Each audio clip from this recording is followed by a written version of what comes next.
Cumprimento os irmãos com a paz do nosso Senhor e Salvador Jesus Cristo. Amém?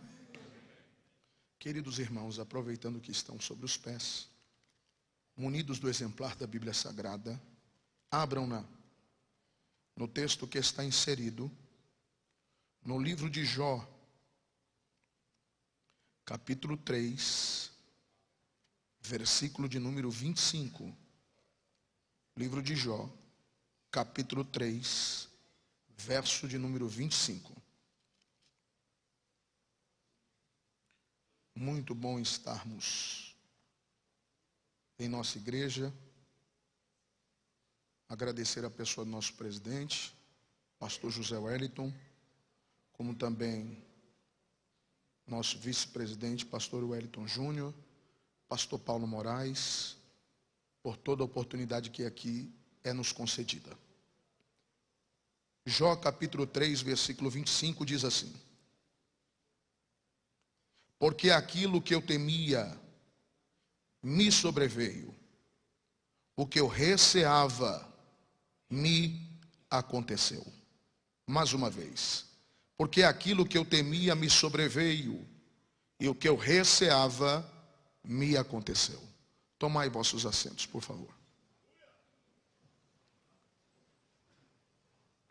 Esse texto de Jó e essa expressão é uma expressão de Jó horrendamente pensando sobre algo que está acontecendo no seu presente, como se já tivesse acontecido no seu passado e vai permanecer no seu futuro. Jó faz essa expressão baseado em tudo que ele era e agora quem ele é. A palavra de Deus, para compreendermos melhor, vai nos iniciar dizendo em seu texto: havia na terra de Uz um homem por nome Jó, e este era o maior de todos os do Oriente. Quando a Bíblia vai se referir a Jó falando que ele é maior de todos os do Oriente, e o descorrer do texto falando sobre todos os bens que Jó possui, há de se entender e compreender que Jó é grande por aquilo que ele tem. Mas o autor não está dizendo da grandeza de Jó por aquilo que ele possui. Jó é grande por aquilo que ele é, porque maior do que ter é ser. As pessoas que têm podem deixar de ter, mas ser nunca deixarão de ser aquilo que já foram.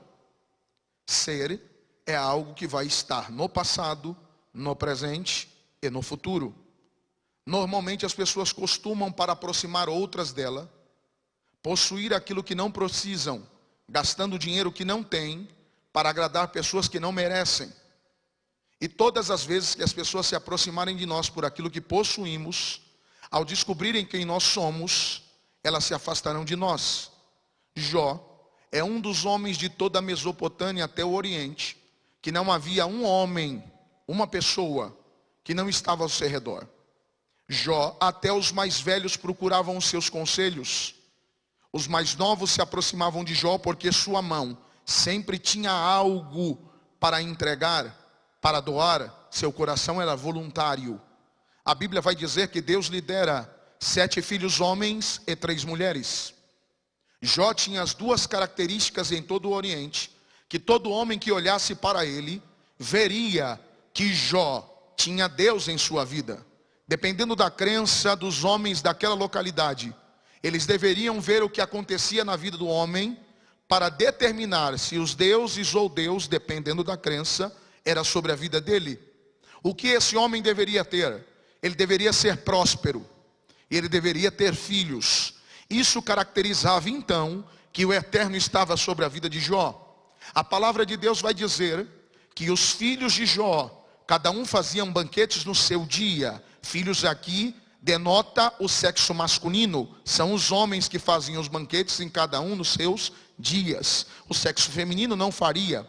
Acontece que também a Bíblia vai dar 4 características sociais que todos aqueles que olham para Jó veem. Jó era íntegro, reto, temente a Deus e desvia-se do mal. Jó tem 4 atributos sociais que não só o autor está vendo. Todos aqueles que convivem e olham para a vida de Jó podem olhar e ver que ele é íntegro, reto, temente a Deus e desvia-se do mal. Os filhos de Jó, cada um faziam banquetes no seu dia. Pensando no calendário gregoriano, que é o que seguimos, que a semana tem 7 dias e a maioria dos meses do ano tem 30 dias. Os filhos de Jó separavam dos 30 dias do mês 7 dias para fazer banquetes. Os filhos de Jó faziam banquetes então, do domingo, o primeiro dia da semana, ao último dia da semana, sábado. De 30 dias, de um domingo a sábado, eles faziam banquetes. Banquete aqui não faz sinônimo só de alimento, de alguém que vai se alimentar. Banquete aqui é uma celebração. Ninguém celebra porque está triste. Ninguém celebra porque sofre. Ninguém celebra porque perdeu um emprego. Ninguém celebra porque alguém morreu em casa.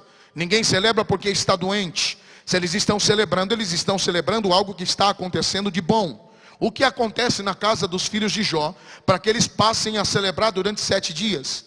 E entenda que essas 7 festas são ininterruptas. Parece ser 7 festas, mas é uma festa na casa de cada filho de Jó. E essas festas não param. Ela começa no primeiro horário do domingo e termina no último horário do sábado. É ininterruptamente. A casa dos filhos de Jó tem festa durante 7 dias de 30 dias do mês. O que eles estão celebrando? Vamos celebrar 7 dias porque Deus nos deu 30 dias de boa colheita. 30 dias de bênção. 30 dias de vitória. 30 dias de saúde, 30 dias de unidade, 30 dias de paz, 30 dias de comunhão. Os filhos de Jó estão celebrando algo que está acontecendo na vida deles, por contrapartida, aquilo que Deus dá à mão de seu pai. A Bíblia vai dizer que esses garotos celebram 7 dias. Quem sabe na nossa casa está difícil comprar um bolo no final de semana para bater um parabéns para um amigo ou para um familiar. Na casa dos filhos de Jó tem 7 dias de festa em 30 dias. Quem sabe está difícil queimar uma carne no final de semana. Na casa dos filhos de Jó tem 7 dias de festa dos 30 dias do mês. Eles celebram ininterruptamente. Por quê? Porque Jó se levanta de madrugada. Ao findar do turno de banquete, Jó observando aquilo que seus filhos fazem, ele levanta de madrugada e os santifica.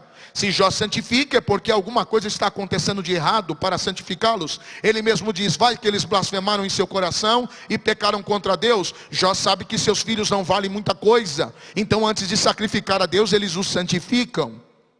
Ao santificar os seus filhos, ele oferece um holocausto pelo número dos seus filhos. Entenda uma coisa, uma oferta está num nível. Sacrifício está em um nível. Holocausto está num nível totalmente superior. Oferta está num nível. Sacrifício está em outro nível. Holocausto está em outro nível. Jó não oferece uma oferta. Jó não oferece um sacrifício. Jó oferece um holocausto. E outra, ele oferece um holocausto pelo número dos seus filhos. Quantos bois Jó ofereceria por cada filho então? 10 bois. É óbvio que se fosse no dia de hoje, Jó viesse aqui diante do altar, ele não ofereceria bois. Então vamos pensar no que vivemos. Jó ofereceria valores em reais. Quanto custa um boi mais ou menos para abate? Aproximadamente R$2.500. Entenda, Jó é íntegro, reto, temente a Deus, desvia-se do mal e oferece para Deus todos os meses 10 bois no altar. Então Jó ofereceria, se cada boi custa R$2.500, R$25.000 no altar. Então Jó é íntegro, reto, temente a Deus, desvia-se do mal e oferece R$25.000 todo mês no altar para Deus. Por que ele oferece R$25.000 todo mês para Deus no altar? Porque Jó quer garantir o banquete dos filhos do mês que vem. Jó está dizendo para Deus assim, olha, esse mês teve 7 dias de banquete, então mês que vem vai ter de novo, eu estou lhe oferecendo R$25.000 no altar, para garantir o banquete do mês que vem. Jó está dando a prioridade certa para os resultados certos, porque prioridade errada, resultados errados. Por que na minha casa, em vez de haver 30 dias de boa colheita, de paz, de amor, de comunhão, de vitória, de bênção de Deus, às vezes em vez de haver na minha casa paz, há contenda. Em vez de haver amor, só tem ódio. Em vez de haver saúde, só tem doença. Porque eu estou dando prioridade errada, então eu vou ter resultados errados. Prioridades certas, resultados certos. Na casa dos filhos de Jó pode ter banquete todo mês, porque o pai se levanta e diz assim, eu estou te oferecendo 10 bois, porque mês que vem vai ter banquete de novo. Jó oferece um sacrifício de holocausto, para que Deus garanta no outro mês, e todos os meses acontece os 7 banquetes na casa dos filhos de Jó. E deixa eu lhe dizer uma coisa, é tão verdade isso, que não é a primeira vez que Jó faz isso, ele vem fazendo ao longo dos anos, pelos filhos que ele tem. Ele tinha 7 filhos, ele oferecia. Ele teve o 8º, ele ofereceu 8 bois. Ele tem 10 filhos, ele oferece 10 bois. Jó oferece um holocausto de 25 mil reais, se fosse hoje. Imagino que, quando Jó oferece isso, ele não está pensando no banquete, é óbvio. O banquete aqui tem sinônimo daquilo que está acontecendo. Ele está dizendo: Deus, mês que vem vai ter de novo 30 dias de boa colheita na minha casa. Nossas prioridades vão levar o nosso futuro a ser aquilo que nós priorizamos hoje. Porque o homem nada mais é daquilo que ele semeia hoje, ele vai ser amanhã. Nós somos frutos da semeadura que nós fizemos ontem. Nós seremos frutos da semeadura que nós fizemos amanhã. Hoje a nossa semeadura determina o amanhã. Porque se tem uma coisa que eu entendo, é que toda semeadura aporta dentro dela o nosso futuro, o DNA do nosso futuro. Eu nunca vi alguém semear sem saber aquilo que vai colher.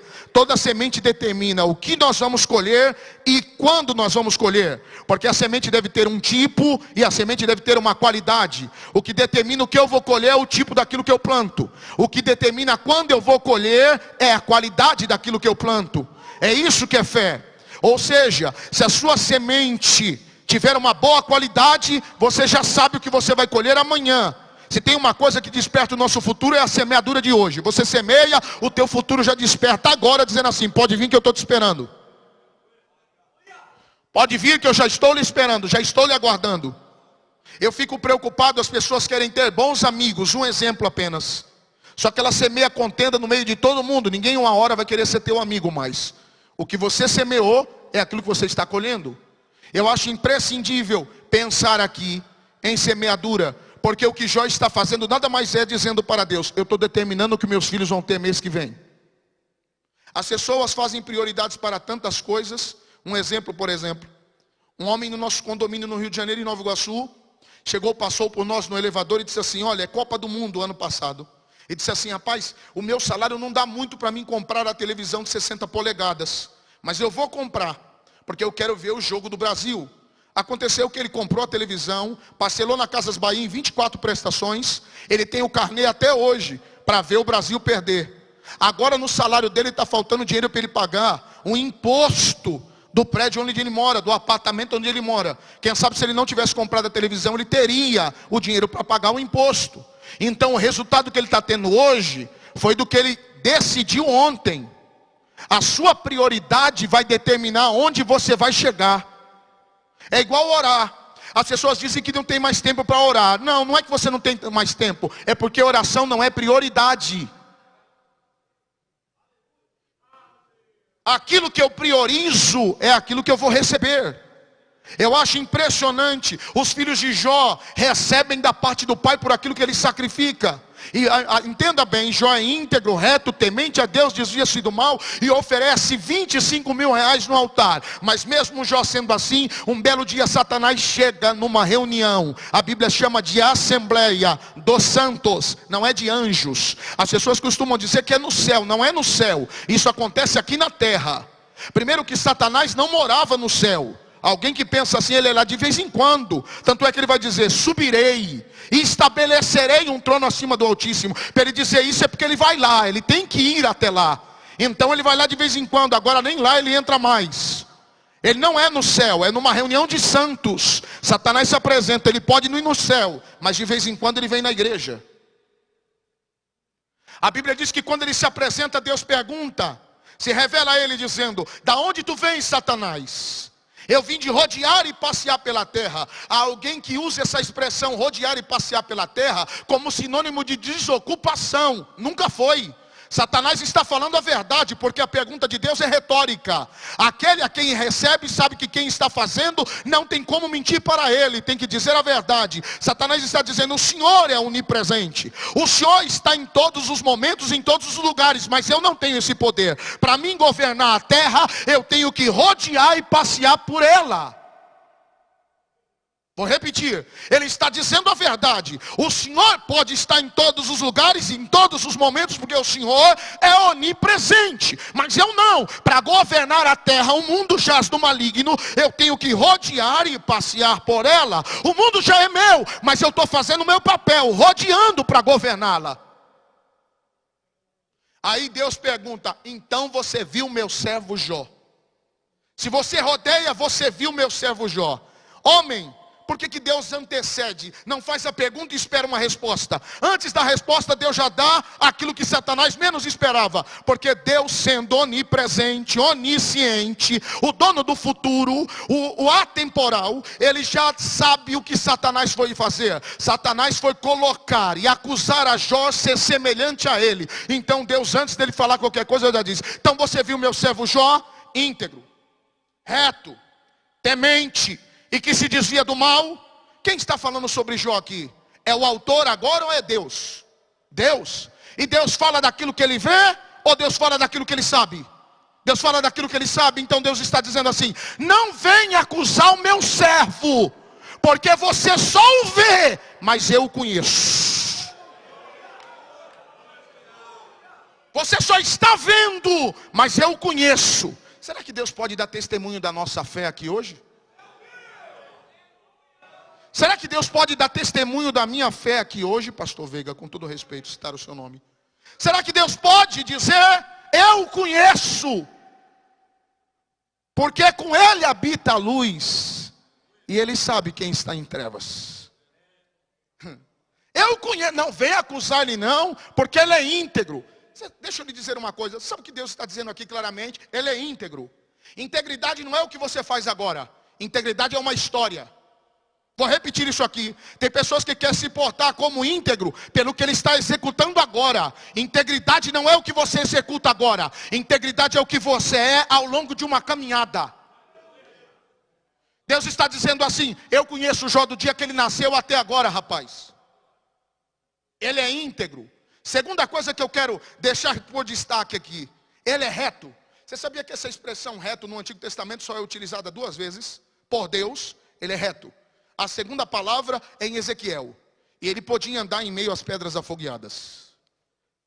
Por que ele podia andar em meio às pedras afogueadas? Você tem que entender isso aqui. Pedras afogueadas, pedras não pegam fogo, mas as que estão debaixo do trono de Deus pegam. Pedra não pega fogo, pastor, mas as que estão debaixo do trono de Deus pegam fogo. Porque a única forma de Ezequiel relacionar a santidade que está entronizada é ver o trono e as pedras pegarem fogo. O interessante é que não é a pedra que pega fogo para fazer o trono pegar fogo. É o trono que pega fogo para fazer as pedras pegarem fogo. Isso que eu acho impressionante. Se você atrair o trono de Deus aqui para baixo, até esse coração de pedra vai ter que pegar fogo. As pedras pegam fogo. E a Bíblia diz que um anjo, para tocar numa pedra dessa, teve que pegar com alicate, com martorquês, com matenais, para tocar no lábio de Isaías. Mas Satanás não precisava de instrumento para andar sobre ela. Ele era tão reto que ele podia se aproximar de Deus sem pedir licença. Ele pisava. Ele pisa em meio às pedras afogueadas. Sabe o que Deus está dizendo sobre Jó então para ele? Você podia pisar, ele continua pisando. Você podia entrar na minha presença, ele entra sem pedir licença. Você era reto, ele continua sendo. Você caiu, ele continua de pé. Deixa eu lhe dizer, tem pessoas que você vai pregar aqui a manhã inteira, a tarde inteira, a noite toda, ele não vai sentir nada. Por quê? Porque para pisar nessas pedras precisa ser reto. Para andar nas pedras precisa ter retidão. Ele anda em meio às pedras. Aí Satanás olha e diz assim: sim. Primeira tradução bíblica: é óbvio que Jó vai ser assim. Primeira tradução bíblica: tudo que ele pede o Senhor o dá. Segunda tradução bíblica, e é importante conhecer sobre traduções: tudo que o Senhor pede, tudo que ele pede o Senhor dá. Segunda tradução: o Senhor tem o coberto de bens. Terceira tradução, e a que chega mais perto, acho que está na King James: o Senhor tem o cercado de bens. Agora você quer que eu te diga literalmente o que está? Num Códex Alexandrino do século V diz diferente. Diz assim: é óbvio que Jó é assim, porque eu estou tentando entrar na vida dele faz tempo, para acabar com essa fidelidade dele a ti, mas eu não consigo me aproximar dele. Por quê? Você não sabe por quê? Porque o Senhor fez uma cerca em volta dele e a cerca não deixa eu entrar. Não. Você está pensando que você chegou aqui porque você é o bambambam? Você só está aqui por causa da cerca. Não, não, você está pensando que eu cheguei a ser pastor porque eu mereço? Eu só cheguei a ser o que eu sou por causa da cerca. Você só tem carro por causa da cerca. Você só tem família por causa da cerca. Você só tem ministério por causa da cerca. Você só está numa igreja por causa da cerca. Aqui não tem mérito, é graça.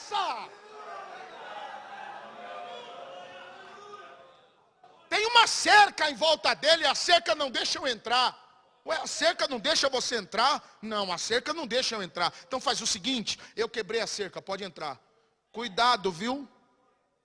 Uma hora Deus quebra a cerca. Tem 4 coisas que Deus não demora a corrigir. A primeira, idolatria. Na antiga aliança isso era motivo de morte.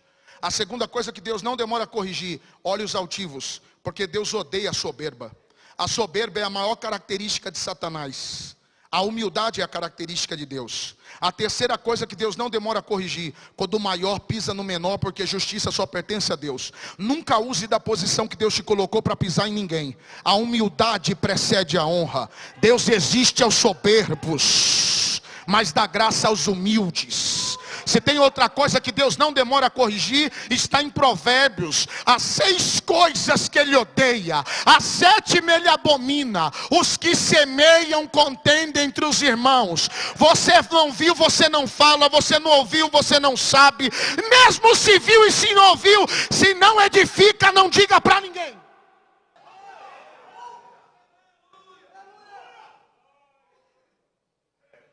Eu quebrei a cerca, pode entrar. Veio os sabeus, deram sobre o jumento, os saduceus deram sobre os bois. Diz a Bíblia que desceu fogo do céu, consumiu o rebanho de ovelhas, os desempregados. Jó estava numa madrugada de holocausto, oferecendo pelos filhos que estavam fazendo as suas festas no último dia da semana.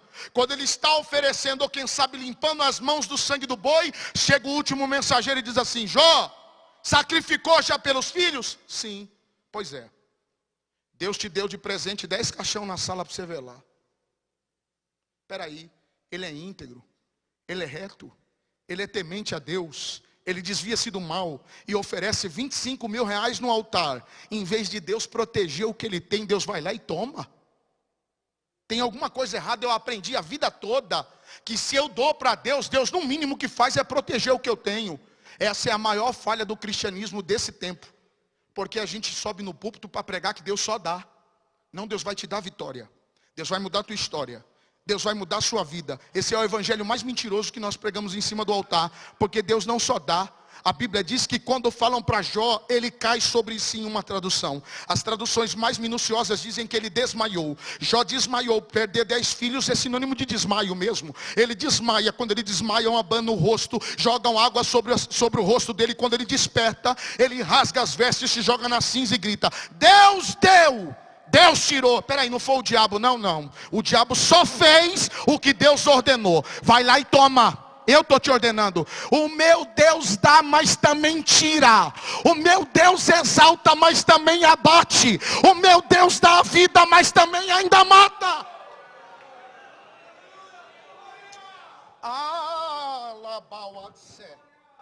O que eu acho impressionante em Jó é que quando ele diz isso: todavia seja bendito o nome do Senhor, Satanás, não obstante a isso, sobe a presença de Deus e diz assim: pele sobre pele, carne sobre carne, tudo que o homem tem dará pela sua vida. O que Satanás quer dizer? O prazer do homem é viver na terra.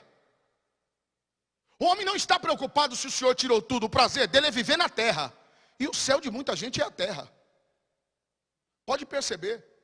O céu de muitas pessoas é a terra. Eu queria, e como os senhores que conhecem tantas igrejas no nosso estado e no nosso Brasil, já imaginou o tanto de igrejas que nós percorremos pregando o Brasil todo e o mundo? Faz tempo que eu não ouço mais ninguém dobrar o joelho no começo do culto e dizer assim: Jesus volta. Nos anos 80 e nos anos 90, a maior oração da igreja era essa: volta, volta, volta. Hoje tem campanha de tudo. Campanha da bênção, campanha da vitória, campanha do sal, campanha do óleo, campanha da água. Só não tem a campanha para Jesus voltar. Então o céu do povo é a terra. O céu do povo é a terra. Será que o céu do povo se tornou a terra por quê? Porque nós estamos pregando errado. tem alguma coisa errada na minha pregação. Para eles acreditarem que o céu é a terra. Pele sobre pele, carne sobre carne. O que o homem tem dará pela sua vida. Ele quer viver, ele não está pronto para a morte. Aí a Bíblia diz, Deus diz assim, vai lá e toca na carne de Jó, só não toca na sua alma. Jó pega chagas, não é lepra, Jó pega chagas. As chagas no corpo de Jó, é mais ou menos assim para você identificar. Ele sente como se o corpo dele todo pegasse fogo. Você já teve furúnculo no corpo? Dói ter furúnculo? Imagine maior do que furúnculo, 10 vezes mais doído, tendo no corpo todo. Tumores que saem de dentro do corpo para fora estouram como um furúnculo. Jó começou a estourar caroços pelo corpo todo, e o corpo dele como quem pegando fogo. A Bíblia vai chegar ao ponto de dizer que ele se coça de caco de telha. Você já parou para imaginar se coçar de caco de telha? É óbvio que o texto foi adaptado. Na realidade, Jó pega um caco de pedra afiado, e onde está o tumor, ele retalha o corpo rasgando para tirar o tumor para fora, para ver se ameniza. Só que Jó não faz isso em uma parte só do corpo. Jó retalha o corpo todo para tentar amenizar a dor. E quando ele corta o corpo todo, de dia o cheiro fético do sangue atrai as feras para ele. Mas de dia dá para ele fugir. De noite a Bíblia diz que Jó vai dizer em seu livro: eis que as minhas lágrimas quase que me afogam. Eu tenho medo da noite, porque eu não paro de chorar. Por que um homem de 70 anos, segundo prediz aqui alguns historiadores, tem medo da noite? Porque Jó se tranca numa caverna para não ser devorado pelas feras, pelo cheiro que atrai elas até ele. Só que ele percebe o rugido delas em volta da caverna, tentando entrar para devorá-lo, e ele fica angustiado com isso, sem dormir a noite toda chorando. Eu mal estou tendo dor de dente, por que eu ainda estou reclamando de Deus? Eu mal tenho unha encravada, por que eu reclamo de Deus? Jó era íntegro, reto, temente a Deus, desviava-se do mal, oferecia 25 mil reais no altar. Eu não faço metade do que ele faz.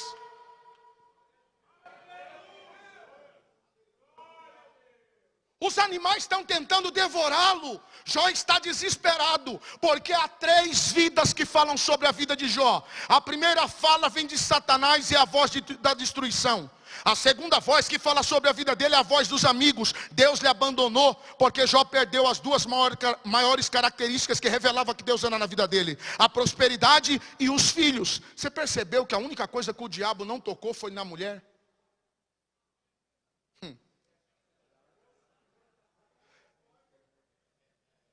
Rapaz, mulher foi tão bem feita que até o diabo teve medo de tocar. Melhor não mexer nela não. Você sabe por que o diabo não tocou na mulher? Porque a fonte que vai te dar água de beber, Deus não deixa ele derrubar.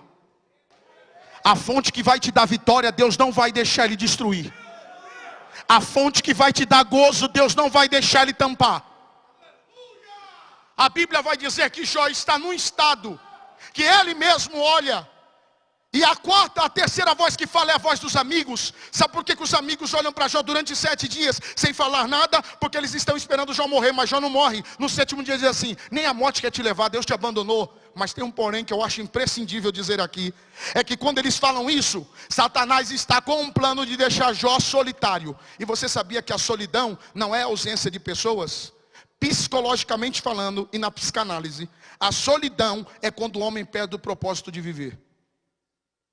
Se você perder o propósito da vida, você não tem mais vontade de viver. E tudo que Satanás queria era que Jó ficasse solitário ao ponto de ter depressão, e tendo depressão se suicidasse. Só que Satanás quebrou a cara, porque quando Jó está no monturo municipal, só tem um lugar do corpo de Jó que ele não pegou chagas. Você sabe onde foi? Na carne dos seus dentes. Por que Jó não pegou chagas na boca? Você não sabe por quê? Porque quando Satanás achou que ia deprimir Jó a ponto dele se suicidar, Jó se levanta do monturo, aponta o dedo para o céu e grita: ainda que ele me matasse, nele eu confiaria e defenderia seus caminhos na minha presença. Sabe o que Jó está dizendo? Jó está glorificando a Deus no meio da doença, e Deus diz assim: ei, não toca na boca dele não, que essa boca me adora. Não toca na boca dele não, que essa boca me adora. Aquilo que estiver em você, e aquilo que for teu, que for utilizado para adorar a Deus, é bem aí que o diabo não vai poder mexer mais. Não toca mais aí não. Não mexe mais aí. Eu nunca vi nada consagrado. Algo que adora a Deus não é consagrado para ele. Vou repetir, algo que adora a Deus não é consagrado para Ele. E eu duvido algo que é consagrado para Deus, o diabo ir lá e conseguir tocar. Se teu ministério adora a Deus, fica tranquilo, você não vai ser tocado. Se a tua casa adora a Deus, fica tranquilo, ela não será tocada. Se o teu dinheiro adora a Deus, fica tranquilo, o diabo não tem poder sobre ele. Não mexe na boca dele não, que essa boca me adora. Jó olha diante de todas as circunstâncias e diz assim: procurei entre todos os homens alguém que pudesse julgar a minha causa, que estivesse diante de mim dos meus problemas, mas não encontrei nenhum redentor. Nenhum redentor. O próprio Jó está dizendo: eu não tenho redentor. Mas de repente a mulher de Jó, como a terceira voz, se apresenta dizendo: Jó, amaldiçoa o teu Deus e morre. Essa é a tradução da Septuaginta. A tradução da Vulgata ou de um códex mais antigo vai dizer assim: mesmo doente ou morrendo, permanece na tua integridade. Integridade no hebraico tem a vertente de adoração. Ou seja, ela está dizendo: você está morrendo, mas continua adorando? Você está morrendo, mas continua dando glória a Deus? Você está morrendo, mas permanece ainda fiel com as suas atitudes? Rapaz, eu com 40 anos, se eu não conseguir dar glória a Deus, irmão, pede para sair. Não é glória a Deus só verbalizando, é com as minhas ações. São as minhas ações que louvam a Deus, a forma que eu vivo, como eu ando, como eu trato as pessoas que estão próximos de mim. Mesmo morrendo, algumas traduções vão dizer assim: Jó, permanece fiel ao teu Deus, adora ele, mas morre. Jó olha para ela e diz assim: falas como uma louca? Você sabia que no Antigo Testamento quem chamasse alguém de louco era réu de apedrejamento? Então como é que João Ferreira de Almeida vai dizer que ele disse falas como uma louca? É porque a interpretação tem alguma mão humana aqui. Na realidade a tradução mais precisa é: mulher, fala como alguém que não tem mais esperança. Você não acredita que a vida pode mudar? Aí quando ele percebe que a mulher não acredita mais, ele eleva os olhos das costas para ela e diz assim: ah sim, já que você não acredita, eu vou acreditar sozinho. Agora eu sei que o meu Redentor vive. E por fim se levantará sobre a terra. Quando ninguém acreditar com os senhores, acredite sozinho, porque você não precisa da fé de ninguém. Você só precisa crer sozinho. Ninguém precisa acreditar naquilo que você está acreditando. Crê sozinho que Deus faz. Aí Deus revela para Jó aquilo que não havia revelado antes. Quando a mulher não acredita que dá para fazer mais nenhuma mudança, Jó passa a crer sozinho. Ele vê o céu aberto e diz assim: agora eu sei. Para ter uma revelação dessa, ele só pode ter uma visão igual de Isaías no capítulo 6. Eu vi o Senhor assentado no alto e sublime trono, e o seu séquito enchia todo o templo.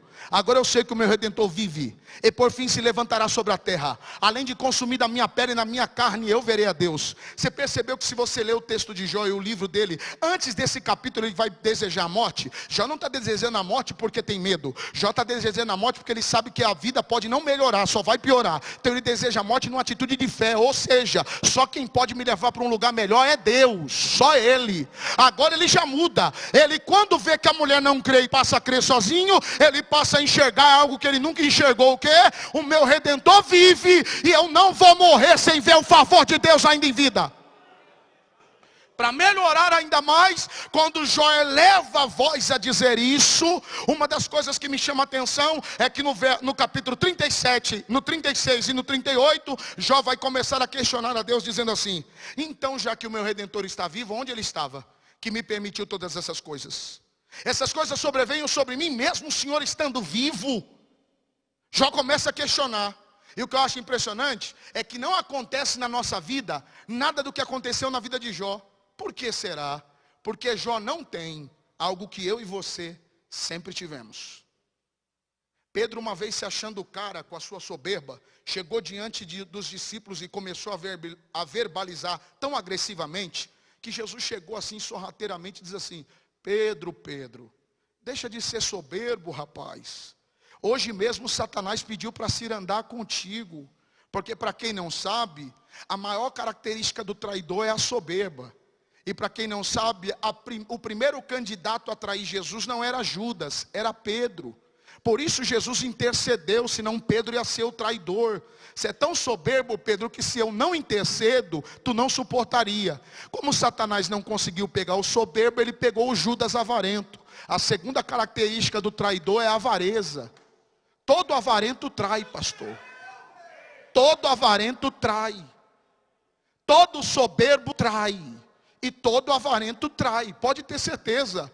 Escute que eu vou lhe informar. Quando Deus vê Jó questionando por causa dos bois que ele oferecia, por isso li o capítulo 3, versículo 25, porque Jó acha que Deus tinha que fazer favor pelos bois que ele oferecia. Aí Deus se revela no 38 e diz assim: se coloca de pé. Acabou? Então se coloca de pé. Cinge teus lombos como homem, se tu pode. E me ouve agora. O interessante que eu acho é isso. Não é pecado questionar. Pecado é quando Deus falar você não ser homem o suficiente para ficar de pé e ouvir. Cinge teus lombos como homem. Se coloca de pé e me ouve. Aonde tu estava quando eu estabeleci o firmamento, rapaz? Que eu não vi tua mão me ajudar. Aonde tu estava quando eu coloquei os lumiares sobre o céu? Você pode me explicar? Aonde tu estava quando eu fiz divisão entre terra e mar? E mesmo o mar se levantando na sua braveza, eu disse: até aqui você vai, daqui você não passa. Você pode me explicar essas coisas, Jó? Você pode? Vem cá, se você está falando tão sabiamente, você pode me explicar quem fez tudo isso. Eu não vi você me ajudar. Sabe o que Deus quer dizer para Jó aqui? Aonde está o benefício da troca aqui, rapaz? Aonde está o benefício da barganha? Você está falando comigo como se eu fosse obrigado a fazer aquilo que você quer e o que você deseja? Você não entendeu ainda que aqui não é troca, aqui não é barganha, aqui não é negócio, aqui não é política. Aqui o que trabalha é o amor, meu filho. Eu fiz tudo o que eu fiz sem a tua ajuda. O mínimo que você deveria ser era grato. Porque eu não ofereço nada para Deus porque eu estou pagando algo que Ele fez. É gratidão. Tudo que eu faço é gratidão. Se não for assim, é melhor não entregar. Pastor, mas como que eu vou fazer tudo o que estão me pedindo? Eu tenho medo. Como é que vai ser meu dia de amanhã? Jó também tinha medo. Você sabe por que Jó usa a expressão do presente no passado como se fosse o futuro? Aquilo que eu mais temia me sobreveio, o que eu restava me aconteceu? Porque Jó nunca ofereceu um boi para Deus porque ele amava a Deus de verdade. Jó oferecia bois a Deus porque ele tinha medo de Deus tomar o que ele tinha. Deus não trabalha na tua vida porque você tem medo. Deus trabalha na tua vida quando você confia. Porque quem tem medo, o sinônimo do medo é desconfiança. Porque quem confia é porque ama. Quem ama, confia. Nunca ouviu isso? Pastor, mas eu tenho medo. Você quer jogar o medo de servir a Deus fora da tua vida? O salmista já disse: o verdadeiro amor lança fora todo medo. Quem ama a Deus de verdade não tem medo. Quem ama a Deus de verdade não tem medo. Quando Jó percebe a fala de Deus, ele leva a mão na boca e diz assim: ó Senhor, me perdoa porque meus lábios falaram enganosamente. E eu falei sobre coisas maravilhosíssimas que meus ouvidos ouviam falar. Mas agora os meus olhos te veem. Agora eu conheço teus projetos. E eu sei que tudo tu podes. E nenhum dos seus pensamentos pode ser impedido. Deus olha para Jó e diz: opa, começou a entender. Começou a entender. A Bíblia diz que Deus vai e se apresenta para os 3 amigos de Jó e diz assim: levanta vocês 3 aí, edifica um altar para mim. Quando eles edificam um altar, uma pergunta: quem edifica altar? Edifica altar para ficar vazio ou para sacrificar? Sacrificar. Então eles têm que sacrificar. Quando eles vão pegar os bois para sacrificar por eles, Deus diz assim: não sacrifica nada nesse altar não, porque eu não vou receber. O sacrifício de vocês não me presta para nada. Chamem meu servo Jó. Se ele não sacrificar por vocês, eu vou matar vocês 3. Porque eu não mandei vocês falar nada contra ele. Ele é meu servo. Cuidado contra você anda pensando ou falando. Porque qualquer hora você pode passar vergonha. Vai lá, volta lá. Eu imagino os 3 pensando assim: rapaz, vamos até Jó, mas nós vamos morrer. Por que nós vamos morrer? Jó tem um coração bom. Sim, óbvio que Jó tem um coração bom. Mas me responda: como é que Jó vai oferecer boi por cada um de nós, se ele não tem boi nem para oferecer para ele? Porque quando a Bíblia diz assim: e abençoava Jó seus amigos, não existe no Antigo Testamento abençoar sem oferecer um sacrifício a Deus. Isso não existe. Você pode vir aqui fazer tudo. Você pode dar glória a Deus, você pode levantar a mão, você pode ouvir a palavra, você pode cantar hino. Se você não ofertar, você não cultuou. Não existe culto sem oferta. Não existe culto sem oferta. Porque se você só veio aqui para receber, o culto é para você. Vou repetir. Pastor, eu vim aqui para ter uma bênção. Então o culto é para você, porque é Deus que vai dar para você. Eu vim aqui para Deus abrir uma porta, então o culto é para você, porque é Deus que vai ter que dar para você. E culto não é esse sinônimo. O sinônimo de culto é eu vim aqui para oferecer algo para Deus. Então quando você vem aqui para oferecer para Deus, aí o culto não é para você, o culto é para Deus. Eu acho interessante que o dia tem 24 horas. 24 horas. Os nossos crentes separam 2 horas para cultuar a Deus. 2 horas. No máximo, nossos cultos tem 2 horas. Então sobrou 22 horas. Nas 22 horas, quem trabalhou por nós? Foi Deus. Deus deu livramento, Deus deu o que comer, Deus deu saúde, Deus deu trabalho, Deus deu dinheiro. Porque é Deus que faz tudo. Você cansou de ouvir aqui o dia todo que quem faz tudo é Deus. Então vamos lá, vem cá. Deus trabalhou 22 horas por você. Quando Ele está pensando que você vai entrar por aquela porta para adorar Ele, você ainda veio pedir.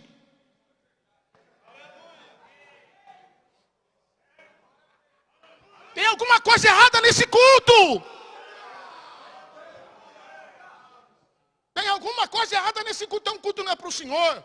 A Bíblia diz que Deus, quando os amigos chegam a Jó, é mais ou menos assim. Vem cá, vamos lá que eu vou sacrificar por vocês. Está aí a diferença entre ter e ser. Se ele só tivesse boi e ele não fosse um adorador de verdade, ele não sacrificaria boi pelos amigos. Porque quem é, não dá desculpa, dá jeito.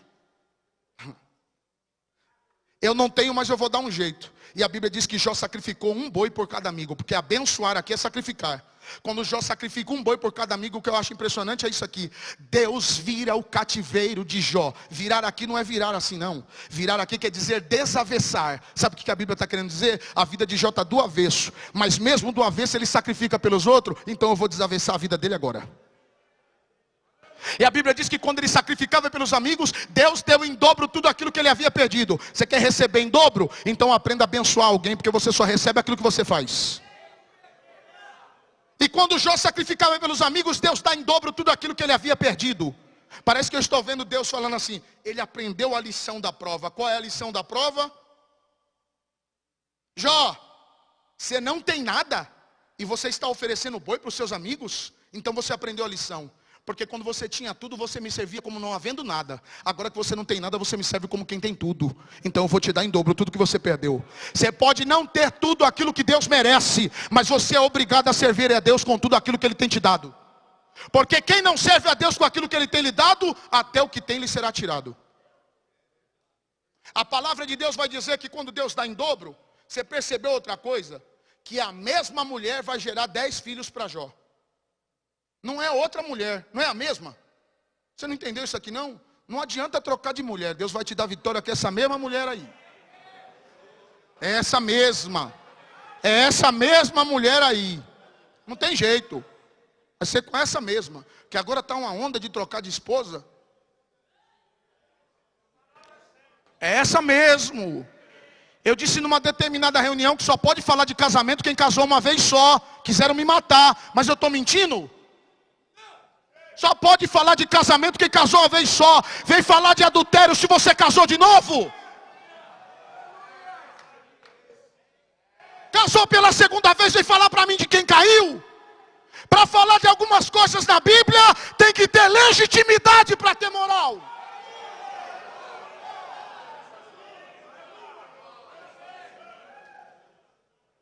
Tem que ter legitimidade.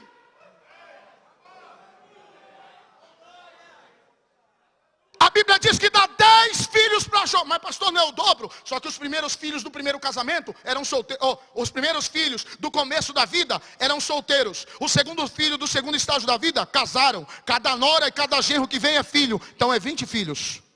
20 filhos.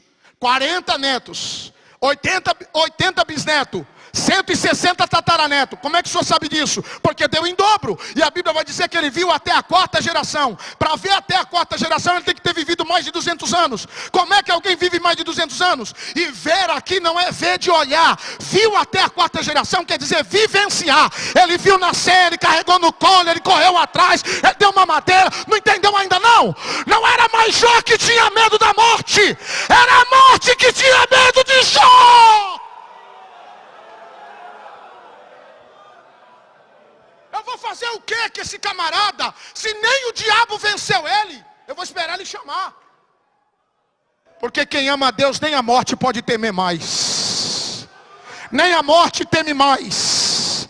Foi dito aqui antecedendo a minha fala: o viver para mim é Cristo, o morrer é lucro. Se for dia, eu estou aqui para abraçar.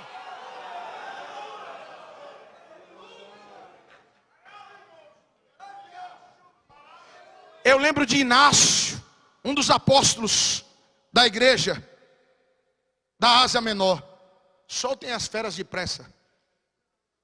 E o imperador olhando, dizendo: o que ele quer? Ele está mandando soltar as feras. Soltem depressa, porque importa que pelos dentes das feras eu seja esmigalhado, porque eu serei feito o pão vivo de Deus.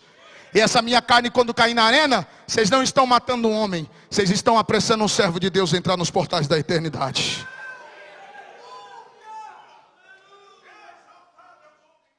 E eu termino dizendo que Deus deu a Jó 3 filhas mulheres. As primeiras filhas do primeiro tempo da vida eram normais. A do segundo tempo da vida, o texto vai dizer, eram as mais belas de todo o Oriente. Era igual às primeiras? Não. Por que Deus tem que dizer que eram as mais belas? Você não sabe por quê? Porque quando você aprender a amar a Deus e a servir Ele de verdade, o que Ele vai te dar, ninguém vai ter igual, só você vai ter. Ninguém vai ter igual, só você vai ter. Falando, como é que o senhor conseguiu isso aí? Você não sabe? Ele me ama porque eu amo Ele. A primeira filha tinha o nome de Gemima. A segunda filha tinha o nome de Késia. E a terceira filha tinha o nome de Queren Apuk. Com todo respeito, qual era o nome da primeira filha? A segunda filha? E a terceira? Leve isso para sua casa. A primeira filha tinha o nome de Gemima. Sabe o que Deus quer dizer com isso? Literalmente Gemima quer dizer, e eu te colocarei em lugares altos. Foi fiel na prova, eu te coloco no lugar alto. Foi fiel nos tempos difíceis, eu te coloco no lugar alto. Foi fiel agora que está difícil, eu vou te colocar no lugar alto. E eu te colocarei em lugares altos. Pastor, mas Jó já esteve no lugar alto e caiu. Será que ele não cai de novo? É por isso que Deus vai lá e dá Késia. Porque sabe o significado de Késia? Lugar de permanência. Aonde eu vou te colocar agora, nem o diabo vai te tirar de lá. Eu te coloco em lugar de destaque e ninguém lhe tira de lá. A terceira filha, Queren Apuk. Queren Apuk quer dizer, eu te darei os tesouros escondidos. Sabe aquilo que todo mundo quer, mas não sabe onde achar? Está todo mundo batendo cabeça, querendo, dizendo, brigando, se matando. Deus diz assim, porque você me ama, eu vou pegar lá no esconderijo e vou entregar na palma da tua mão. Toma aí, recebe.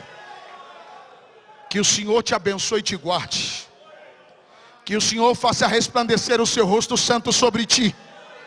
Que o Senhor lhe dê a paz. Em nome de Jesus. Pastor Paulo.